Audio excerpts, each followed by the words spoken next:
leyendo o releyendo, mejor dicho, tu libro, Vienen de Panamá, tus cuentos ganadores del Miró.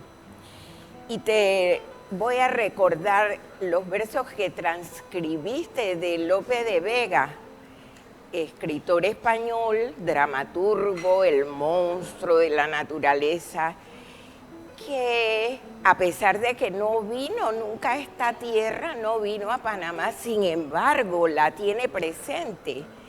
La tiene presente en La Dama Boba, de donde transcribes tú estos versos, y la tiene presente también en La Dragontea, en la que habla de Drake. ¿De dónde viene el caballero? Viene de Panamá. Trancelín en el sombrero, viene de Panamá.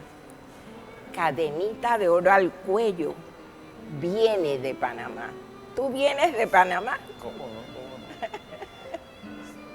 Trancelín en el sombrero, cadenita de oro al cuello, vienen de Panamá.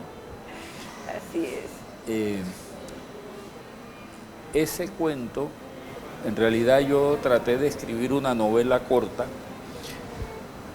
para tratar de reconstruir el día en que queman la ciudad de Panamá en el ataque del pirata Morgan, ¿no?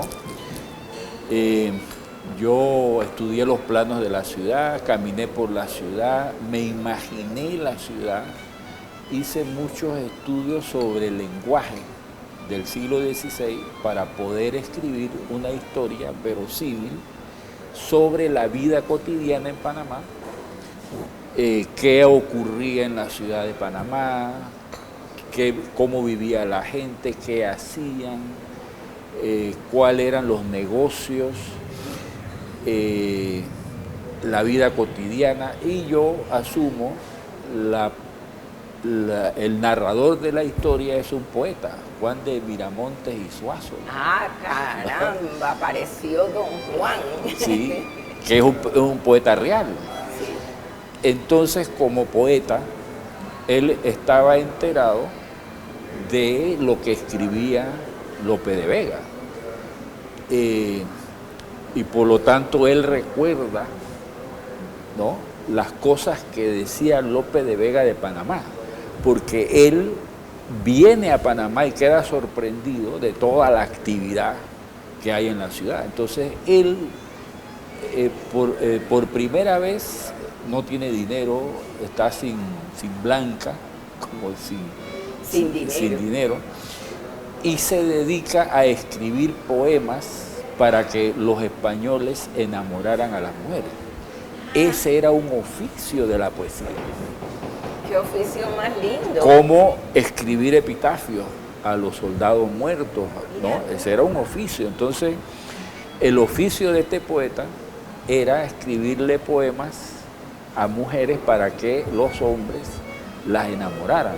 Entonces los hombres se quedaban con las mujeres, pero él se quedaba con la plata que le pagaban, ¿no? Y trabajaba en una botica. Él era ayudante de un boticario. Entonces yo me puse a estudiar la vida cotidiana de Panamá y, por ejemplo, muchas cosas eran... yo estudiaba la vida cotidiana en el Perú, por ejemplo, o en ciudades de Guatemala, para imaginarme y ¿Cómo sería? Intuir cómo era la vida en la ciudad, pero sí me estudié la ciudad, el plano, toda la luna, porque una cosa impactante es ver la luna de noche en Panamá la Vieja. Panamá la Vieja, ¿no? La historia de los pueblos indígenas, la historia del origen de la ciudad y la vida cotidiana para tratar de describir el impacto de la destrucción en la ciudad, no como el impacto de la destrucción de la vida cotidiana de la gente, porque no solamente se destruye una ciudad, se destruye la vida del pueblo, el espíritu de un pueblo. Entonces, yo trato de describir eso y en esa historia de Bienes de Panamá, que es la historia de lo que hace la gente para sobrevivir en medio de la guerra, de la batahola que se forma. Muchos españoles, antes de que llegaran los piratas, ya se habían ido para Taboga en barco. Otros se habían ido para Penonomé, ¿no? Y allá en Penonomé, bueno, esa es otra historia. Cuando llegan a Penonomé tienen que desplazar a los indígenas y hay una guerra. Pero esa es otra historia, ¿no? Y todo eso vinculado con el hecho este de Panamá. Entonces yo trato de describir a este poeta tratando de salvar a una niña que queda abandonada y que unos piratas se cae de un carruaje cuando va corriendo por la ciudad, la angustia de la destrucción, la quema de la ciudad, que no la queman los piratas, la queman los españoles. Es una orden. Una orden de quemar la ciudad para que no quede nada. Entonces, ¿qué hacen los esclavos? ¿Qué hacen los negros? ¿Qué hacen los indios? ¿Y qué hacen los soldados? Porque los soldados fueron a la batalla. Y yo cuento cómo fue la batalla de Panamá la Vieja. Le tiraron los bueyes, le tiraron los indígenas, y los negros fueron los primeros en derrotar a los ingleses. Los pararon un par de días. Entonces, todas esas cosas yo las cuento. Hay otros detalles que se me quedaron por fuera, que después con el tiempo si pensamos bien, esta ciudad de Panamá ha sido atacada varias veces, sí, ¿no? Y el fuego como que es una señal. Este asunto de los bomberos, yo recuerdo que cuando mi hijo mayor era pequeño, quería ser bombero, porque los bomberos panameños han sido personas muy entregadas a su oficio. Y la ciudad dependía de ellos. Yo creo que es eso, ¿no? La ciudad dependía de ellos. Sí. El trauma del fuego marca la ciudad de Panamá, marca la historia de la ciudad. Cuando se traslada la ciudad al casco antiguo, hay como dos fuegos muy grandes que casi arrasan con toda la ciudad. Ahí es donde Sinan escribe el poema Incendio. Incendio. ¿No? Entonces, el fuego de la Plaza 5 de Mayo, el fuego del Polvorín, donde los bomberos sabían que eso podía explotar, pero o ellos iban a apagar eso o no quedaba ciudad. No quedaba nada la ciudad, si eso lograba explotar. Bueno, explotó, pero ya ellos habían controlado el polvorín. Entonces, ¿qué es lo que yo busco en la novela?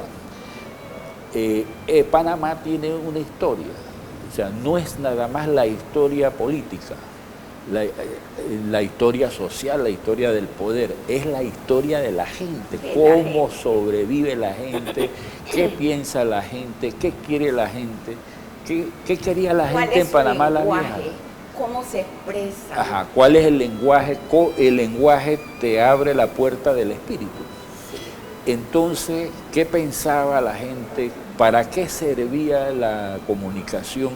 El problema de la fe, ¿no? La religiosidad que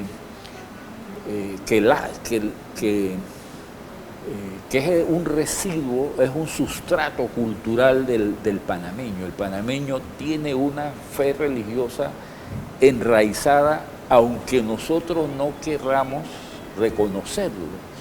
Entonces, ¿cómo esa fe me permite a mí entender la vida? Y entender la vida en una circunstancia histórica violenta como el caso de Panamá la Vieja. En Panamá la Vieja existen todos los problemas de Panamá hoy. De hoy. ¿No? El gobernador de Panamá tenía una guerra contra los comerciantes que no querían pagar impuestos. Seguramente. Tenía una guerra contra los que llevaban recuas de mula por el camino de cruce, que se dedicaban a contrabandear. Los transportistas. Violaban la norma, había que tener 7 negros con 7 mulas para poder tener una recua oficial, y la gente iba de noche, cargaba y descargaba y transportaba cosas. La trampa. Ajá, y no solamente era el contrabandista, eran los mismos españoles, la misma gente del poder, la misma iglesia. Aprendimos muy bien. Entonces, en un mundo nuevo, en un mundo donde todavía hay pueblos indígenas sublevados, donde la selva es incógnita, la selva es violenta, ese camino de cruce se podían encontrar con cualquier cantidad de animales feroces, ¿no? Entonces la vida era heroica. Por ejemplo, yo en mi novela Mano Santa cuento la historia de un español que desarma los barcos en Portobelo y los carga al lomo de mula y de indio. Mira tú. Para venir a armarlos acá al otro lado. Y cuando él arma los barcos de nuevo, ¡plum!, viene una tormenta y los deshace porque quedaron mal armados. Entonces los españoles entendieron que había que hacer los barcos de este lado. Y por eso inventaron el camino de cruce, ¿no? Eso vamos a dejar esta conversación allí para continuarla después, hablando de lo que sigue, que es ese intento por la construcción de un camino que primero fue de rieles y que después fue el Canal de Panamá. El Canal de Panamá. Muchas gracias por estar aquí como un cómplice. Bueno, igualmente, y gracias por invitarme, y espero que el ciudadano panameño de esta generación, de esta época y de las futuras generaciones vea la literatura panameña como un material de nuestra idiosincrasia y que define nuestra forma de ser. Así es. Muchas gracias.